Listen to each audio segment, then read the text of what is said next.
Iya dok. Perkenalkan Pak, saya Dokter Dina yang bertugas pada hari ini. Kalau menurut saya Bapak siapa? Rian dok. Ya, Bapak Rian umurnya berapa tahun Pak? 24 dok. Alamatnya di mana Pak? Lamangga dok. Kalau boleh tahu Bapak Rian pekerjaannya apa Pak? Buruh tani dok. Jadi Pak, jadi sebentar Pak kita akan lakukan pemeriksaan fisik. Jadi sebentar mungkin agak tidak nyaman karena saya akan menyentuh daerah tubuh Bapak dan saya akan suruh Bapak untuk melakukan beberapa gerakan. Tapi kita akan lakukan dengan baik agar mengetahui apakah ada gangguan pada saraf Bapak atau tidak. Apakah Bapak bersedia? Bersedia dok. Oke, jadi karena Bapak sudah bersedia, Bapak saya persilakan untuk ke tempat tidur terlebih dahulu sembari saya melakukan cuci tangan. Jadi setelah pasien dipersilakan, kita akan melakukan cuci tangan rutin 6 langkah.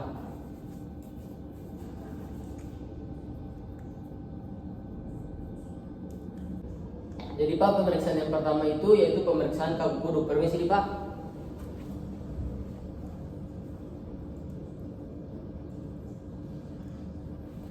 Ya, jadi untuk pemeriksaan kaki kuduk sendiri untuk interpretasinya pada pasien ini normal karena tidak ada tahanan dan dagu dapat sampai ke dada. Pemeriksaannya positif bila terjadi tahanan dan dagu tidak dapat menyentuh dada. Meningismus apabila saat kepala dirotasikan ke kiri dan ke kanan serta difleksikan terdapat tahanan. Selanjutnya itu pemeriksaan Kernig sign. Jadi Pak, sekarang untuk pemeriksaan Kernig sign-nya pada kaki Bapak, permisi Pak.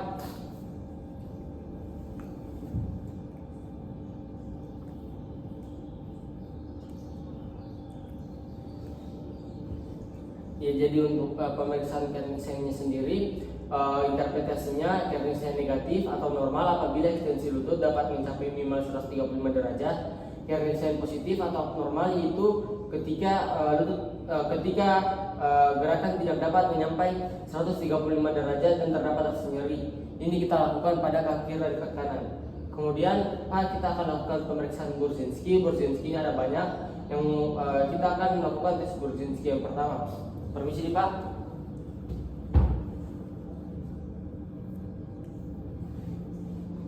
Ya, pemeriksaan Burzynski yang pertama ini kita fleksikan kepalanya secara cepat ke arah dada dan kita lakukan ada gerakan involunter pada kedua kaki. Jadi untuk interpretasinya sendiri pada saat ini Burzynski satu pasien negatif atau normal karena pada saat kepala difleksikan tidak terjadi fleksi involunter pada kedua kaki pada sendi lutut. Kemudian Burzynski satunya itu positif atau abnormal apabila terjadi fleksi involunter pada kedua tungkai pada sendi lutut. Kemudian kita akan lakukan pemeriksaan Burzynski 2. Permisi Pak.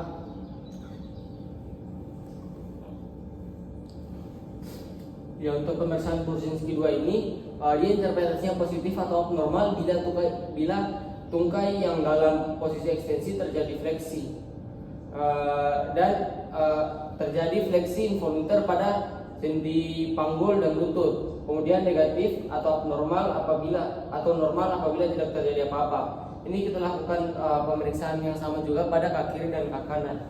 Kemudian kita akan lakukan pemeriksaan Burzynski 3. Permisi Pak, mungkin sebentar saya akan tekan.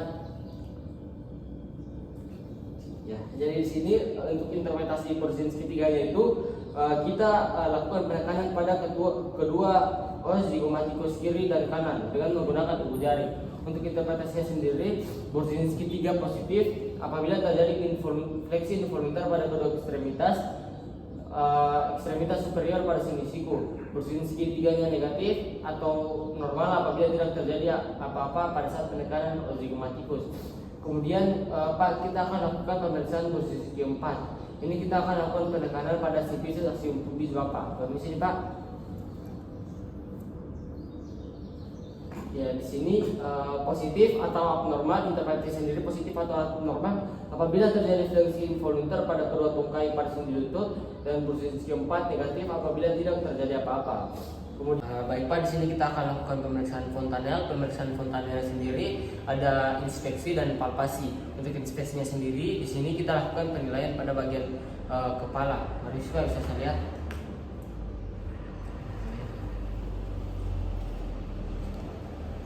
Ya, di sini yang kita lakukan penilaian itu ada beberapa. Yang pertama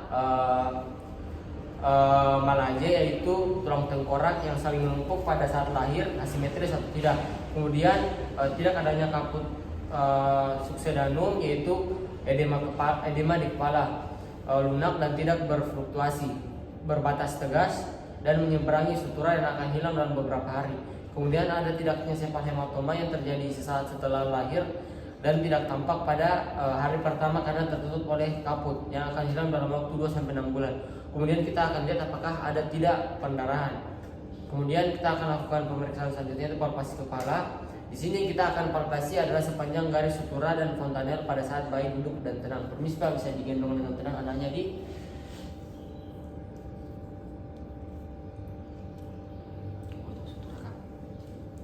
Nah di sini setelah melakukan palpasi kita akan mengukur kepalanya. Permisi bisa ukur.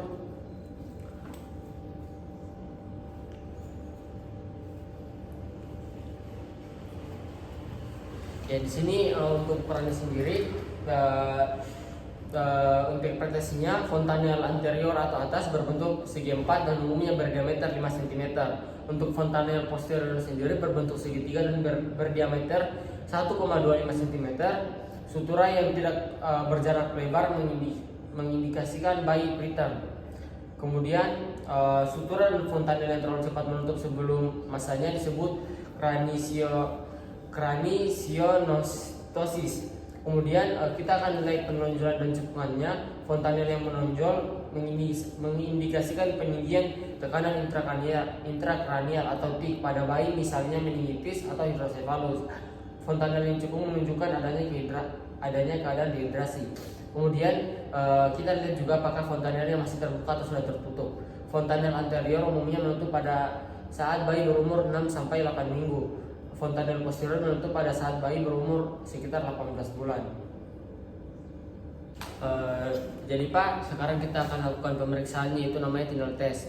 Jadi permisi Pak, boleh minta tangannya. Bilang nih Pak kalau ada nyeri Pak.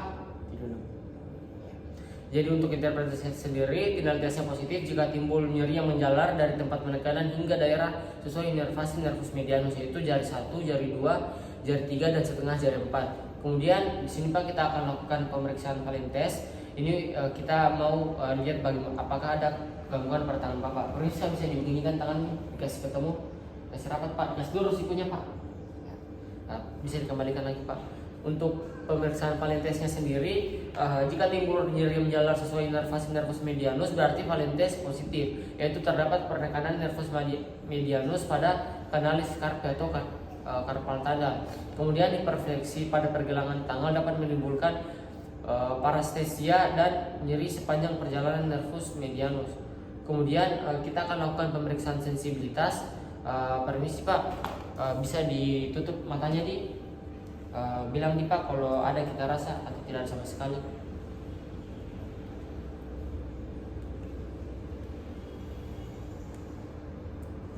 Ya, jadi di sini untuk interpretasinya sendiri terdapat gangguan sensibilitas jika subjek merasa kurang rasa atau tidak sama sekali, atau hipestesi atau anestesi.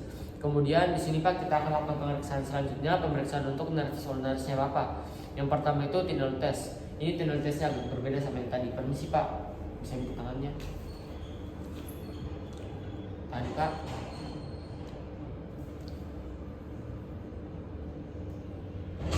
Dari sini untuk interpretasi sendiri, jika terjadi jebakan nervus ulnaris pada daerah tersebut, maka akan timbul nyeri yang berpangkal pada tempat penekanan dan menjalar sepanjang perjalanan nervus ulnaris, yaitu sebelah medial lengan bawah hingga setengah jari 4 dan 5, yaitu tinel test positif.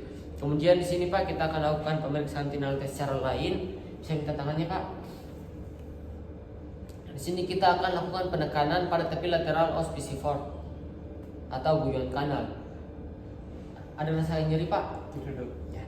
Jadi di sini untuk interpretasi sendiri, jika terjadi jebakan nervus ulnaris pada daerah guyon kanal, maka subjek akan merasakan nyeri menjalar dari tempat penekanan hingga ke jari 5 dan jari setengah 4.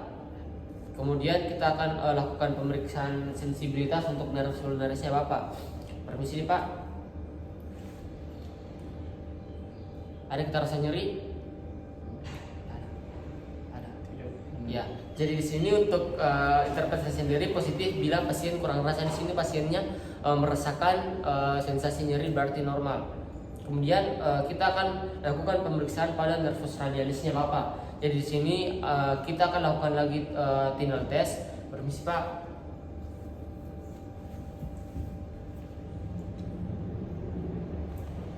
Ya, jadi di sini untuk interpretasinya sendiri, jika terjadi jebakan nervus radialis pada daerah tersebut, maka subjek akan merasakan nyeri yang menjalar dari tempat penekanan hingga ke dorsum manus sesuai inervasi nervus radialis atau tinel testnya positif. Kemudian di sini kita akan lakukan pemeriksaan sensibilitas. Permisi Pak, bisa tutup lagi matanya di mau tes sensibilitasnya Bapak. Di sini kita akan lakukan pemeriksaan sensibilitas.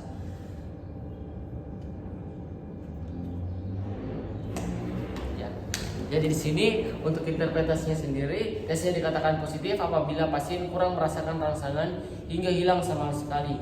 Kemudian di sini Pak, kita akan melakukan pemeriksaan.